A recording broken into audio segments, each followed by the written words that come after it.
World Vision Uganda is one of the biggest Christian child advocacy non-government organizations in Uganda. With a presence in over 40 districts and 54 area development programs, the organization's child-focused interventions aim at achieving good health and proper formal education for vulnerable children. Vulnerable Child Advocacy Program started in 2007 with the main goal of enhancing care and support for orphans and vulnerable children, as well as people infected and affected by HIV and AIDS through promotion of public policies. The project was developed and was funded by World Vision UK, but with a grant from DFID in UK. And the program has been implemented. So far, about 4 years have now run down the road, and different countries are implementing differently, but all of them are addressing issues around vulnerable child advocacy.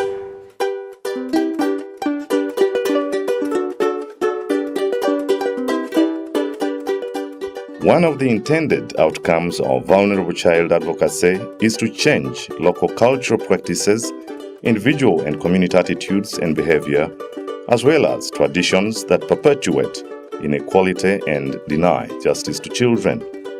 To achieve this objective, World Vision Uganda has created a mechanism through which the civil society engages with local governments, communities, and children themselves to help influence practices and as well as encouraging them to fully participate in issues that affect children at all levels.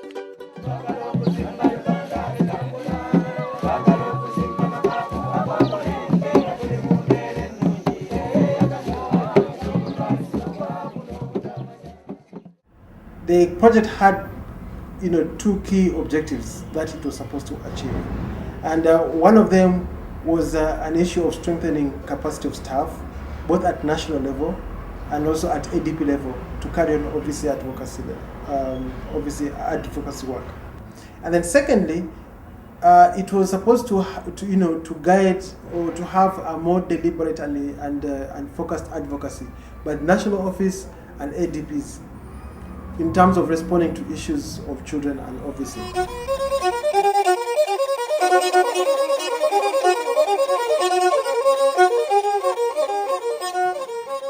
In the Bukomero Sub-County, Katwe Area Development Program in Kiboga District, members of the community with the local leaders set up Kwatirewa Muchiomya Community Care Coalition, a child-focused group with the aim of addressing issues of orphans and vulnerable children, poverty, HIV/AIDS, as well as abuse of human rights, especially of children.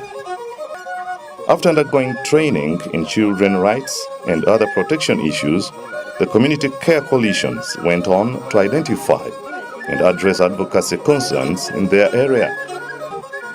For instance, Bukomero Sub-County had high rates of school absenteeism. Most children were not going to school, particularly on market days, because they were being sent by their parents to sell foodstuffs in the various local markets. The problem we had by that time, that many children were missing classes, especially during market days. We got this information from our home visitors who go and visit those children. During market days, they found children missing classes. Those market days, those markets are of Mpangala, Kankwali, and Bukomero. The major problem, those children go to sell foodstuffs. That is the explanation from their parents, that they are poor, they will go to look for money, to look for the family.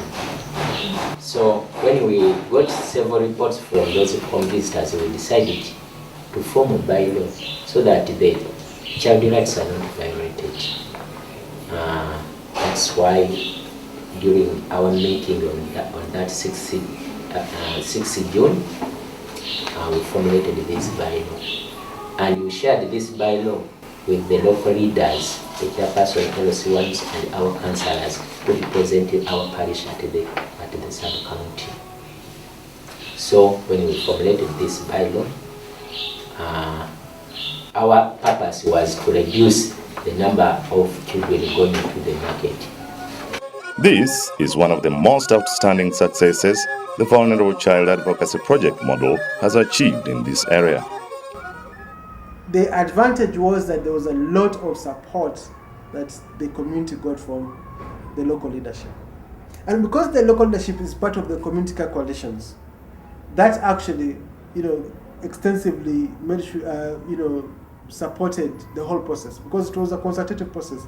It was not a World Vision initiated process. The World Vision actually did train the community, but the process was initiated by the community. So there was a lot of support from the community. There was a lot of support from the local leadership, and that's how it was actually bought into. The idea was actually supported up to the sub-county level. 16-year-old Dorothy Nalika is one of the children who is benefiting from this bylaw. She often skipped classes when her mother sent her to sell various food items in the local market. I used it to go to market to get money for paying school fees, buying books, and some things for sale like snacks, juice, pancakes, and others. Currently, Dorothy is in her senior 2 at Katera Trust Secondary School, located in Chiomya Parish, Bukomero Sub-County, Chiboga District. She no longer goes to the market despite the difficulties her parents find in paying her school fees. Her mother, Prosi Namazi, who lives in the same sub-county, applauds the bylaw because this helped her change her attitude towards her daughter's future. These children used to go to markets, and for sure, I felt bad that they wasted a lot of time outside school.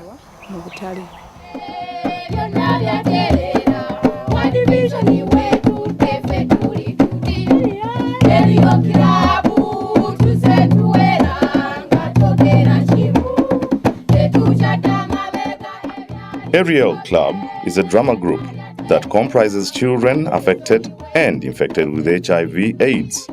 This group of young and dynamic youths is very instrumental in advocating for their rights through testimonies, music, dance and drama in this rural community of Chanamukaka Sub-County, Masaka District. The guardians, who were majorly grandmothers, had lost hope. So they would even tell some children, you will not make it and you can't live anyway. With HIV, with AIDS, you can't stay for long. So many of them had been stigmatized and discouraged. Even some who were on drugs were being discouraged from taking their drugs. So because of that need, the community rose up and identified those major children. The church, it was majorly through the church because we had hope teams that had been trained and they had identified these children, and the community care coalitions. So they brought them up and asked for assistance from the ADP, and we facilitated them for transport to the hospital to access drugs. So when they began to access drugs, and it was during that time that there were some clubs that were formed where children were taught skills and they gained hope thereafter.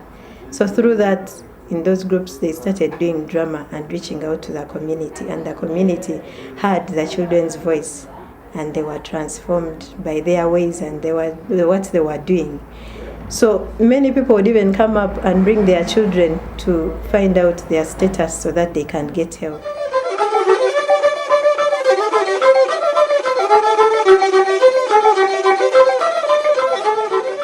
Regan Chimboa is a 9-year-old boy living with his grandmother in Nakaseta Parish, Kasangombe Sub-County in Nakaseke District. He lost his mother and young brother to AIDS.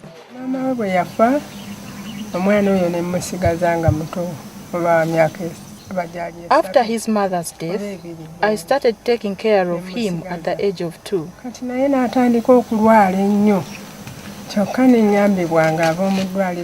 However, he was a sickly child, and we kept in hospitals until the community care coalition members came to our rescue.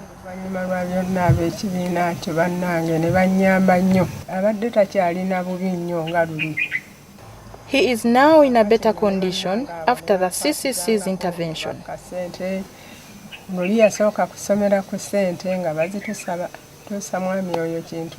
He started going to school after Mr. Chintu lobbied for his free education. The local community coalition in the district mobilized the community to give support not only to Regan's family, but even to other people in the area with similar challenges like that of Regan. Among the teachers or headmasters with whom the advocacy team talked to is the headmaster of Skyline Junior Academy, who accepted to take Regan and some other children of the same case. Now Chimbwa is schooling and he gets some helps from various people, and the CC itself cannot work alone. We have partners with whom to do the job. We have some NGOs, some friends, churches. There we combine and get something for Regan and some other children of the same case.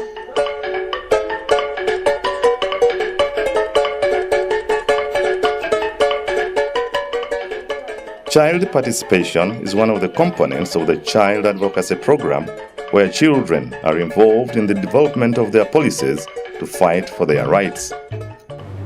The core background of any good advocacy program is to address the root causes of poverty, to address the systems, to address the practices, to be able to address the attitudes that are embedded within the people at the community level.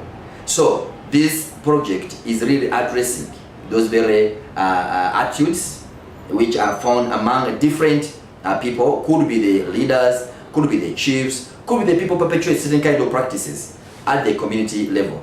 Then child participation. For long, children are looked at as puppets.